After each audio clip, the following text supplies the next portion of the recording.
It's the Sinister Gambino here with a new video.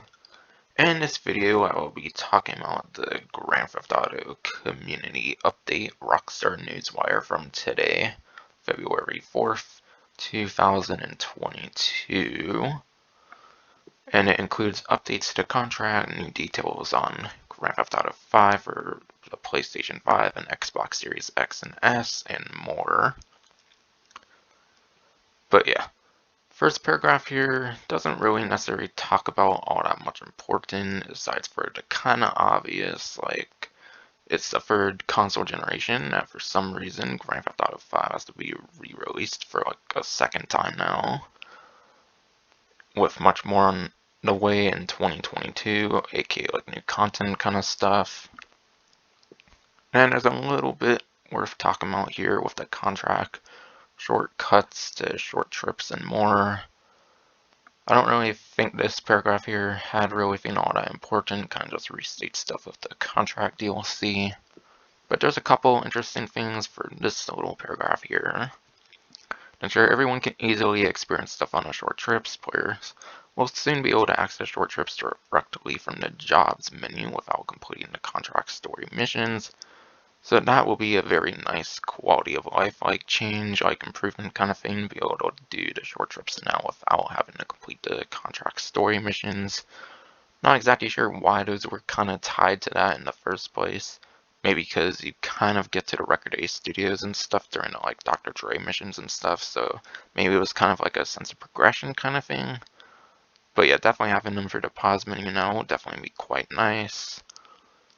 And then there's also official versions of Dr. Dre's tracks from the contract update hitting music streaming services today. I believe it includes a couple like Spotify and I believe like Apple Music. And I believe both of those can actually be used like directly on like the PlayStation 5, for example. For a couple examples of some of the streaming services mentioned, basically. And then here, there's an image of some of the new content that will be coming into Grand Theft Auto 5, expanded and enhanced for Grand Theft Auto Online. And I'm assuming this is a whole brand new vehicle that has not previously been in the game before. Though it could be an existing vehicle, as we'll be kind of seeing later. I think from what I was seeing when browsing like Twitter and stuff, people seem to believe that this is actually going to be like a re-release of like the Clover from Grand Theft Auto San Andreas. So it could possibly be the Clover returning from Grand Theft Auto San Andreas. Though it does give me some vibes of like a Duke's, maybe like a Stallion-ish kind of vehicle or something. Seems to be an Imponte from what I can tell here. I think the Imponte like wording here underneath like the Fukuru on the livery, that seems to be like an actual part of the vehicle, not tied to the livery that's on there. And yeah, it says how special works on there, which is going to be like a new customization, like mod shot, like Benny's kind of thing in the Los Santos car meet. And yeah, there's a little Imponte badge here as well, which surely isn't part of the livery, so definitely pretty much confirms it as an Imponte vehicle. But yeah, new generation for Grand Theft Auto 5 and GTA Online. There's actually an official release date now. It seems it will be March 15th, obviously for 2022. So in a little over a month, basically, it's releasing. I believe they said March before, like the year.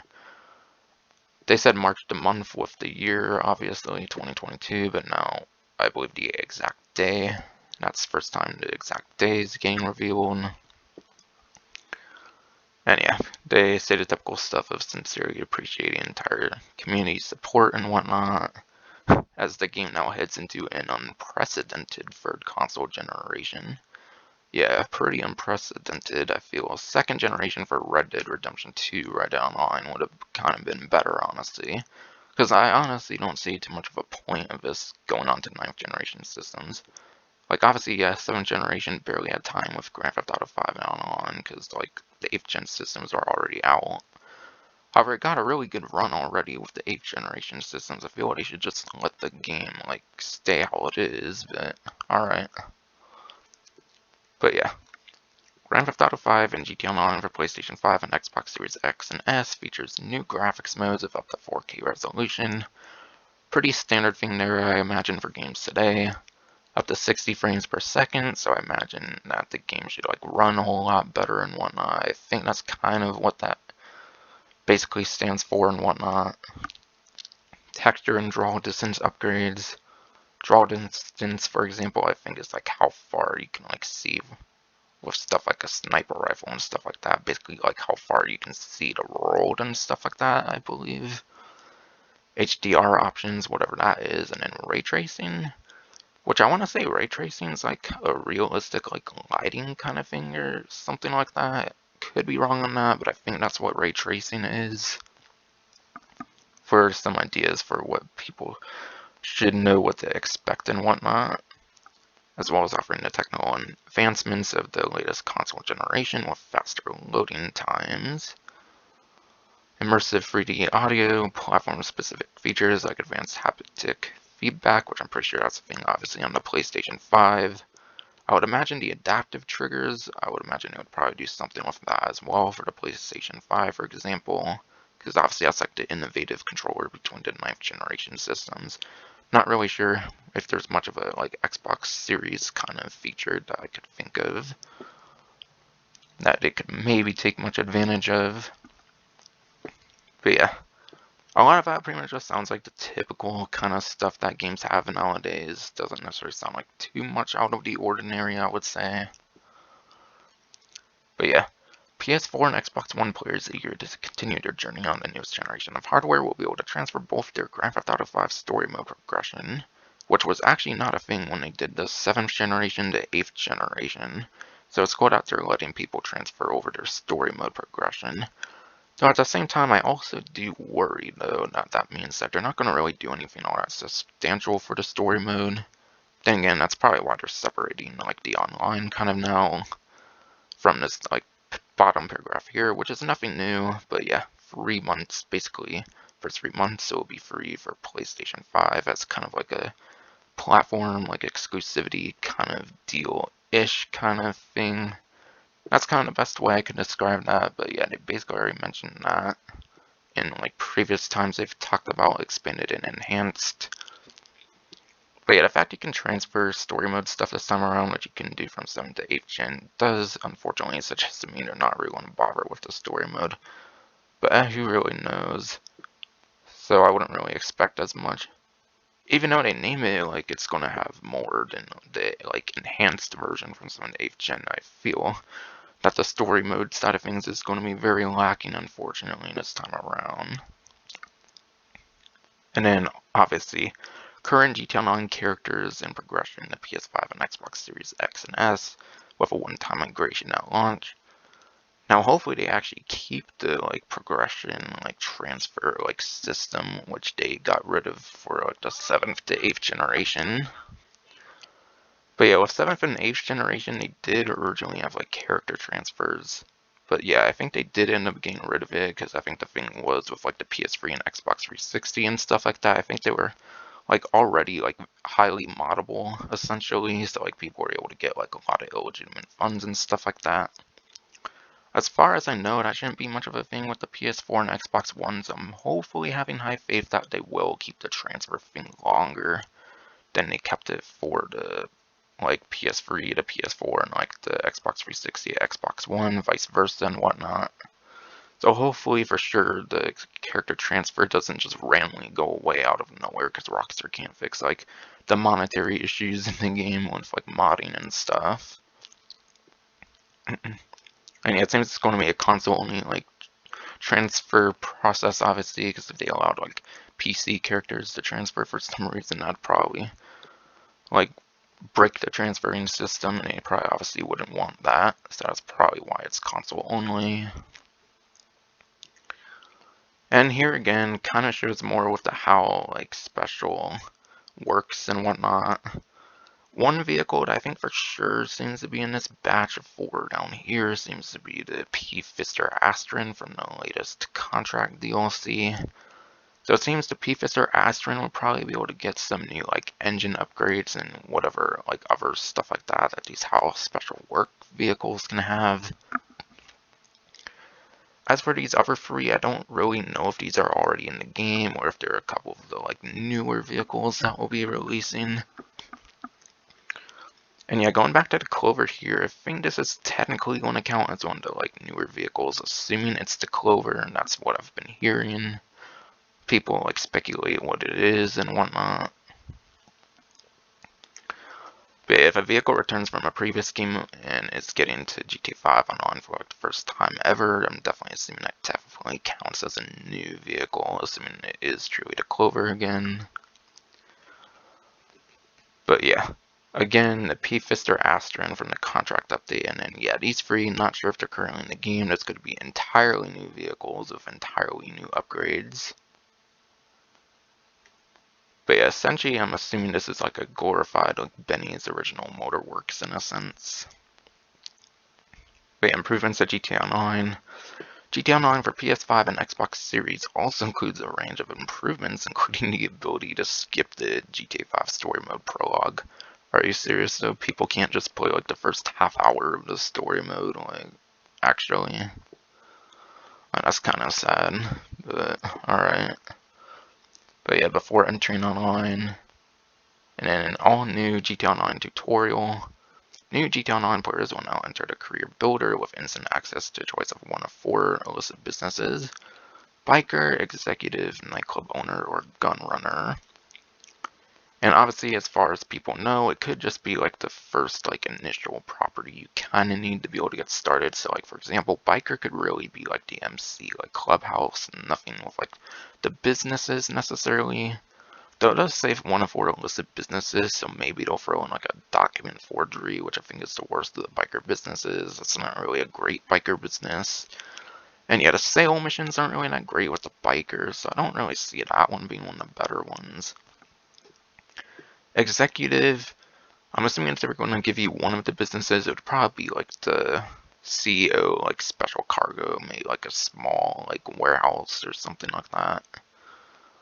Which, yeah, that can make you some kind of good money, but the problem with that one is you do gotta like pay for the crates, and if like people destroy that, then you obviously lose out on that like money that you pay for the crates and whatnot. But you do probably get access to like the CO, like VIP, like works and stuff like that. So in that sense, I could definitely see the executive for sure being a possibly better one than the biker. Nightclub owner, just no, I don't know why they have the nightclub as an option to have a starting business. The nightclub is a terrible starting business because you want other businesses to make your nightclub profitable with its like totally passive business. Because I think you need like all the 5 biker businesses, like CO or like the hangar, and then like the sporting goods of like the gun running, I think, to get the like nightclub like fully built up and whatnot. So nightclub's a very terrible start, so I do not recommend that one. Unless I believe if you have like the Criminal Enterprise Starter Pack, I think Criminal Enterprise Starter Pack already has like a MC Clubhouse, a office, and then like a bunker, but like the cheapest locations. And yeah, that's a thing, most likely you're going to be getting like the cheapest locations, which for biker wouldn't be terrible. All the like CO offices are in the cities, so I don't really see the worst location for the executive being all that bad. Nightclub, pretty much all of those are in the city, so I don't see the location of this one being bad, but especially for Gunrunner, which in my opinion is definitely one of the better like starting things. With Gunrunner, you're probably going to be like all the way in like Polito Bay or something like that, which is probably going to be kind of terrible in a sense. But yeah, Gunrunner, I see that one definitely being one of the better ones you could start with, because the sale missions are pretty friendly on those, because you can get like 1 vehicle sale missions. So at least for first impressions, that's kind of like the advice I would give between the choice of 1 of 4 illicit businesses here.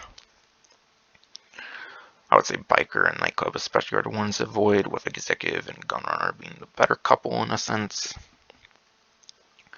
And then a sizable GTA money windfall to help select the property, high-end vehicle, and then firepower required to kickstart enterprise. Obviously, firepower, like, technically wouldn't necessarily cost all that much. If it's going to be like one weapon property, who knows, it could just give you like a 2-car garage or something like that.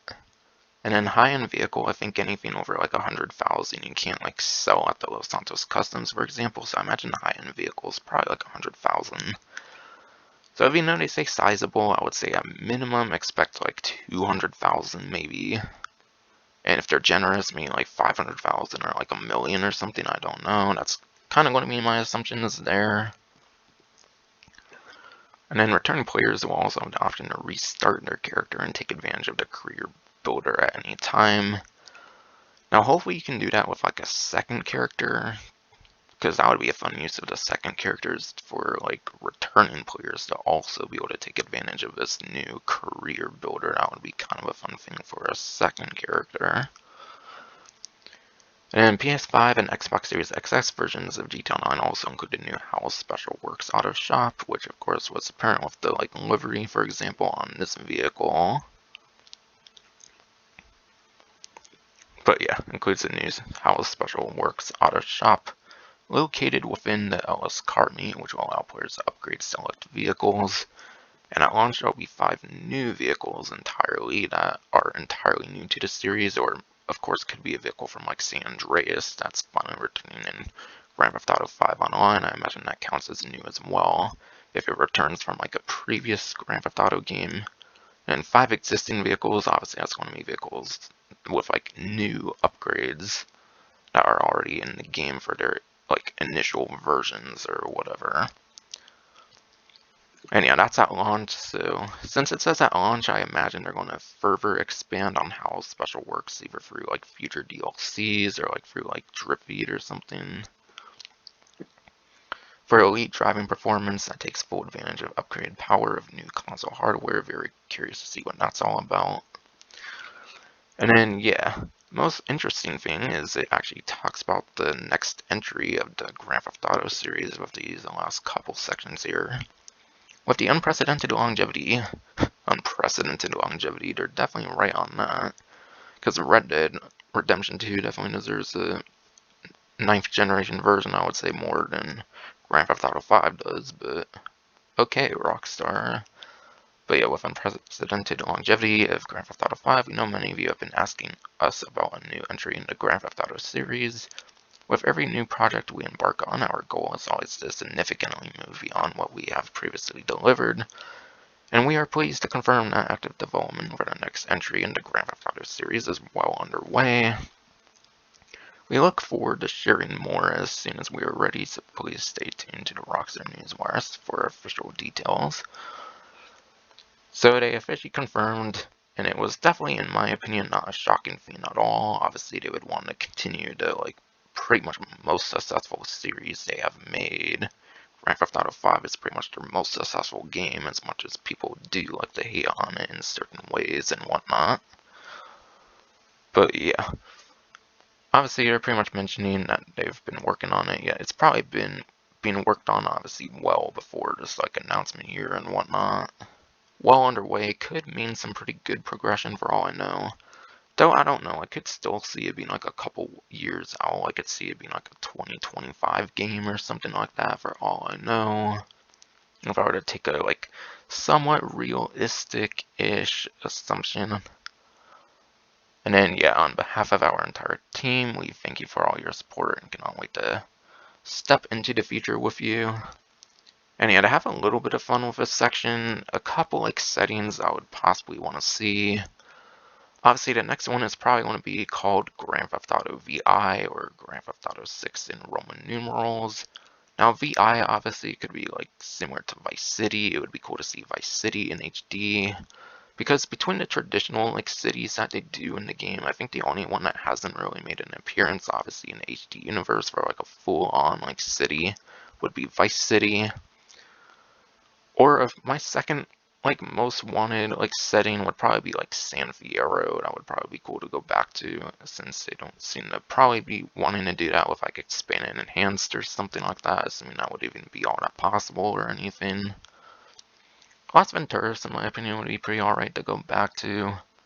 And hell, even Carcer City would be interesting if they wanted to like do like Carcer City from like Manhunt or something, but for like Grand Theft Auto, because I think that's like a Chicago essentially.